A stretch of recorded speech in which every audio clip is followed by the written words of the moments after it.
होऊ घातलेल्या अचलपूर नगरपालिकेच्या निवडणुकीत भारतीय जनता पक्षाने चांगला दमखम दाखवत नगराध्यक्ष पदासाठी जनमान्य असा चेहरा दिला आहे. सोबतच नगरसेवक पदासाठी प्रत्येक प्रभागातून तगडे उमेदवार येथे दिले आहे. निवडणुकीची नेमकी रणनीती काय राहील आणि उमेदवारांना कशा पद्धतीने निवडून आणता येईल या एकूणच प्रश्नावर गजानन कोल्हे यांनी विदर्भ न्यूज सोबत दिलखुलास मुलाखत दिली. बघूया भारतीय जनता पक्ष ओबीसी महासेलचे प्रदेश महामंत्री गजानन कोल्हे काय म्हणाले ते.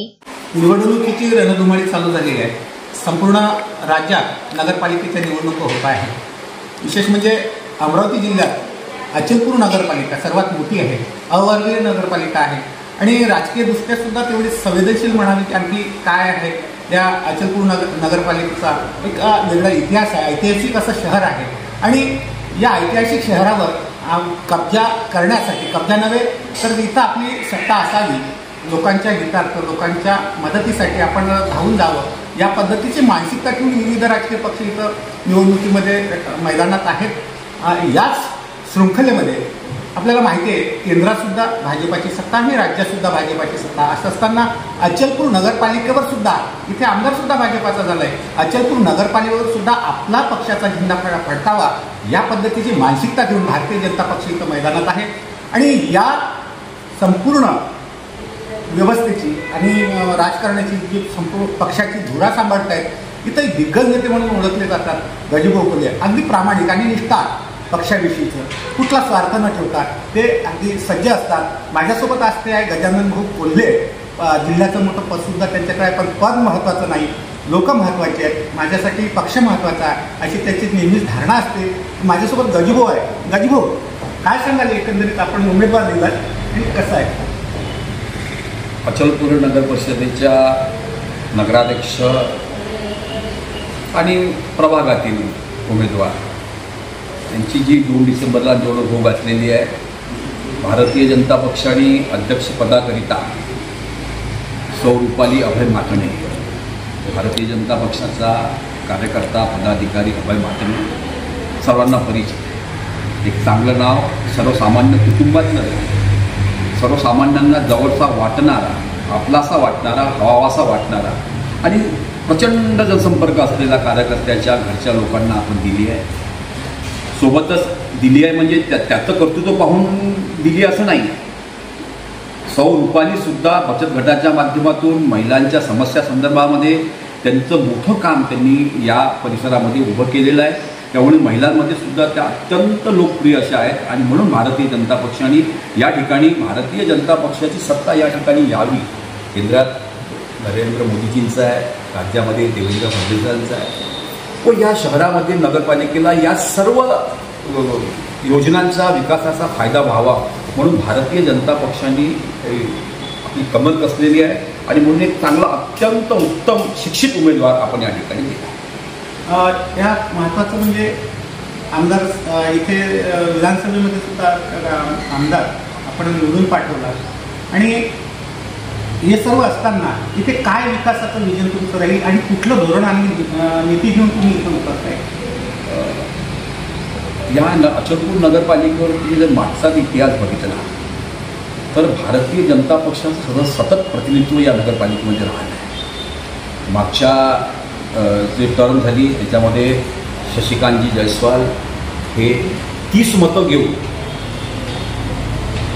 नगराध्यक्ष या म्हणजे व्हाईस प्रेसिडेंट झाले, उपनगराध्यक्ष झाले. त्याच्या आधीसुद्धा चौधरी मॅडम, विजयाताई चौधरी ह्या सुद्धा नगराध्यक्ष झालेल्या आहेत. त्यामुळे या शहरामध्ये सातत्यानं भारतीय जनता पक्षाने घेतलेलं आहे, ठेवलं आहे आणि म्हणून ते दृष्टिकोन ठेवूनच सातत्याने प्रतिनिधित्व आमचं जातं आहे. गेल्या 20 वर्षापासून या परिसरामध्ये भारतीय जनता पक्षाचा आमदार नव्हता. सातत्याने आम्ही प्रयत्न करत होतो, तरी आम्ही संघर्ष केला. आमच्यासोबत कार्यकर्त्या पदाधिकाऱ्यांनी संघर्ष केला. त्या संघर्षाचं फलित म्हणून यावेळेस भारतीय जनता पक्षाचे आमदार सन्माननीय प्रवीणभाऊ तायडे हे या ठिकाणी लोकांनी त्यांना आशीर्वाद दिला, ते निवडून आले व या 10 महिन्यामध्ये प्रवीणभाऊंनी मोठ्या प्रमाणावर निधी आणण्याचा प्रयत्न केला. जनसंपर्क कार्यालयाच्या माध्यमातून मोठ्या प्रमाणात लोकांशी संपर्क त्यांनी या ठिकाणी केलेला आहे आणि या नगरपालिकेच्या संदर्भामध्ये आताच आपण बोललो आहे की ही जी जुगा नगरी आहे हिला ऐतिहासिक महत्त्व आहे, सांस्कृतिक महत्त्व आहे याला. आणि या गावामधून असे फार कमी गावं असतील लोणी नगरी की या गावातून 2 नद्या गेलेल्या आहेत. बिच्छन आणि सापन नदी गेलेली आहे. म्हणजे या गावाच्या सौंदर्यामध्ये ते भर टाकलेले ते आहे. म्हणून विकासाचं काम करत असताना नदीचं सौंदर्यीकरण असेल, शिक्षणाच्या व्यवस्था असेल, डिजिटलायझेशन असेल, शाळेंचं आरोग्याच्या व्यवस्था असतील, हॉस्पिटलच्या व्यवस्था असतील, या याचं विजन घेऊन आम्ही या ठिकाणी उतरलेलो आहोत. आणि अजून एक सांगतो तुम्हाला की अचलपूर शहर हे ऐतिहासिक शहर आहे. 1200, 1300, 1400 वर्षाचा इतिहास शहराला आहे. अशा वास्तू आहेत त्या ठिकाणी की त्या जर डेव्हलप केल्या तर पर्यटनाचा व्यवसाय वाढेल. त्याच्या माध्यमातून या ठिकाणी रोजगाराची संधी उपलब्ध होतील व त्या संधीच्या माध्यमातून बऱ्याच परिवाराला या ठिकाणी पर्यटनाच्या माध्यमातून काम मिळेल. आणि आमचं नगरपालिकेच्या माध्यमातून आमचं त्याच्यावर फोकस राहील त्या याच्यावर. आणि दुसरा एक अजून महत्त्वाचा असा विषय आहे की पिण्याच्या पाण्याच्या संदर्भामध्ये नेहमी ओरडतो आपण बघता, परंतु त्याचं नियोजन करून या शहराला नदीचं पलीकडचं शहर, नदीच्या अलीकडचं शहर या दोन्ही या सगळ्या याला त्याप्रमाणे पाणी वाटपाची व्यवस्था निर्माण करून जेणेकरून जे त्यांच्या दरडोई जे पाणी लागतं 105 लिटर दरडोई पाणी जे लागतं लोकसंख्येच्या हिशोबाने पर हेड ते पाणी त्यांना देण्याचा प्रयत्न आम्ही भविष्यामध्ये या ठिकाणी करू. राज्यात आपली युती आहे राष्ट्रवादीसोबत आणि शिवसेना शिंदे गटासोबत सुद्धा आपली युती आहे. इथे मात्र नगरपालिकेमध्ये पक्षाचं धोरण काय राहिलं? त्यांनी अलग अलग निवडणूक लढवण्याचा निर्णय घेतला आणि मैत्रीपूर्ण लढत सुद्धा होऊ शकते अशा पद्धतीचं हे होतं. पण असं काय झालं? राज्यामध्ये महायुती सरकार आहे, केंद्रामध्ये एनडीएचं सरकार. आमच्यासोबत शिंदे गट असेल, अजितदादा गट असेल, हे सर्व या ठिकाणी निवडणूक लढत आहे. या निवडणुका कार्यकर्त्यांच्या. त्यामुळे आम्हाला राज्य नेतृत्वाने आम्हाला सांगितलं की तुमच्या स्तरावर जर कधी जिल्हा स्तरावर जर कधी तुमची युती होत असेल तर तुम्ही करा, नाहीतर आपापल्या तऱ्हेने लढा, परंतु एकमेकांवर टीका टिप्पणी करत असताना संयम बाळगा, जेणेकरून महायुतीच्या अभेद युतीला कुठे तडा जाणार नाही राज्यामध्ये. त्याच्यामुळे तुम्ही कारण काही कार्यकर्ते निवडणूक असल्यामुळे प्रत्येक पक्षामध्ये 9 वर्षानंतर निवडणुका होत आहेत. त्यामुळे बरेच कार्यकर्ते निवडणूक लढायला उत्सुक आहेत.